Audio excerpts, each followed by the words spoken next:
Selamat pagi, salam sejahtera untuk kita semua. Puji Tuhan, kita bertemu lagi dalam waktu teduh Gereja Toraja Jumat Bogor.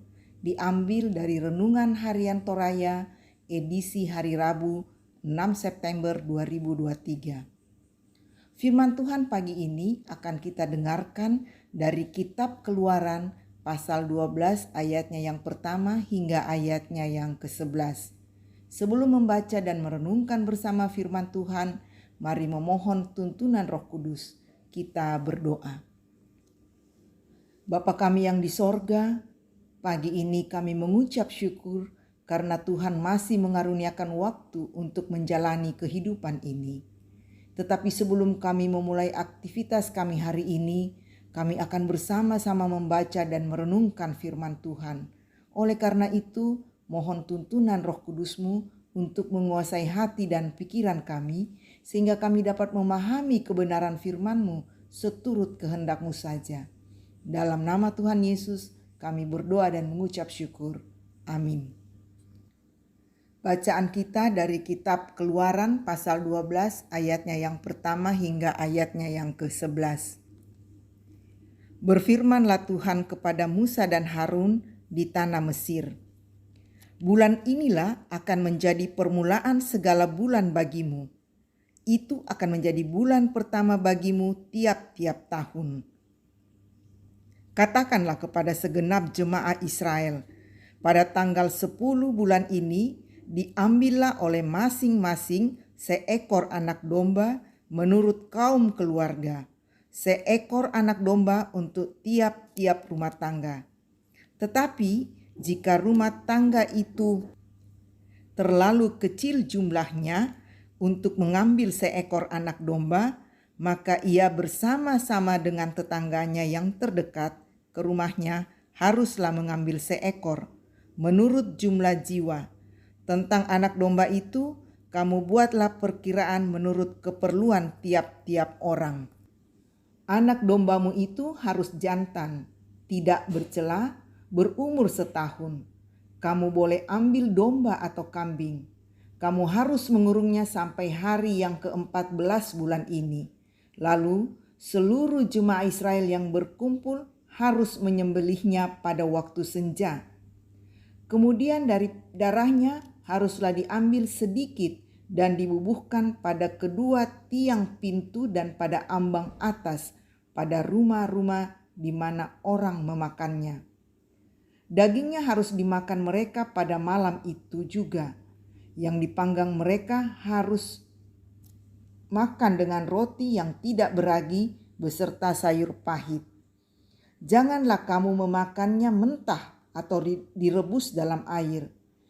Hanya dipanggang di api, lengkap dengan kepalanya dan betisnya dan isi perutnya.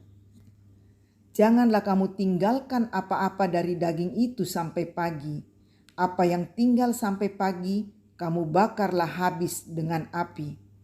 Dan beginilah kamu memakannya. Pinggangmu berikat, kasut pada kakimu, dan tongkat di tanganmu. Buru-burulah kamu memakannya. Itulah Paskah bagi Tuhan. Amin. Judul renungan kita pagi ini, itulah Paskah bagi Tuhan. Yamotu Tupak Paskah di Pakarayan Puang. Ada banyak cara yang digunakan oleh manusia untuk mengingat dan merayakan peristiwa penting dan menentukan dalam perjalanan hidupnya, baik secara pribadi, keluarga maupun bersama-sama. Peristiwa kelahiran dirayakan dengan acara ulang tahun. Peristiwa kemerdekaan dirayakan dengan upacara kemerdekaan dan berbagai bentuk kegiatan yang meriah. Perayaannya selalu diusahakan agar sungguh-sungguh memberikan kesan mendalam, meskipun bentuknya bisa sangat sederhana.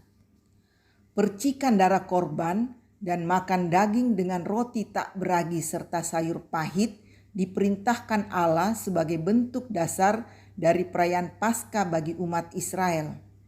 Menariknya, ketetapan tersebut dilakukan menjelang tulah ke-10, suatu peristiwa yang tidak akan terlupakan dan memunculkan seruan yang belum pernah dan tak akan pernah ada lagi.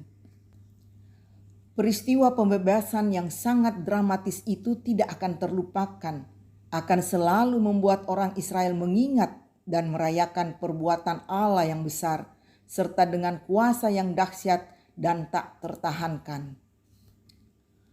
Umat Kristen merayakan Paskah dengan makan roti dan minum anggur dalam suatu persekutuan, mengingat kemenangan Kristus yang diperoleh melalui pengorbanannya, kematian dan kebangkitannya adalah inti perayaan Paskah umat Kristen. Kiranya dengan merayakan Paskah, bahkan di setiap hari Minggu, kita selalu mengingat dan menghormati Dia yang telah melakukan perkara besar untuk menyelamatkan kita. Perayaan itu ditetapkan Tuhan untuk mengingat dan merayakan perbuatan-perbuatannya yang dahsyat. Tuhan sendiri menetapkan cara itu untuk mengingat Paskah yang diberikannya. Amin. Mari kita berdoa. Tuhan Bapa dalam surga, terima kasih untuk firman yang sudah kami dengarkan, yang sungguh mengingatkan kami akan karya penyelamatan Tuhan bagi hidup kami. Tuhan yang dahsyat yang senantiasa menyertai dan memelihara kehidupan kami. Kami berdoa untuk berbagai pergumulan hidup yang dihadapi oleh jemaat Tuhan. Apakah itu masalah kesehatan, pekerjaan, finansial, rumah tangga, atau apapun juga.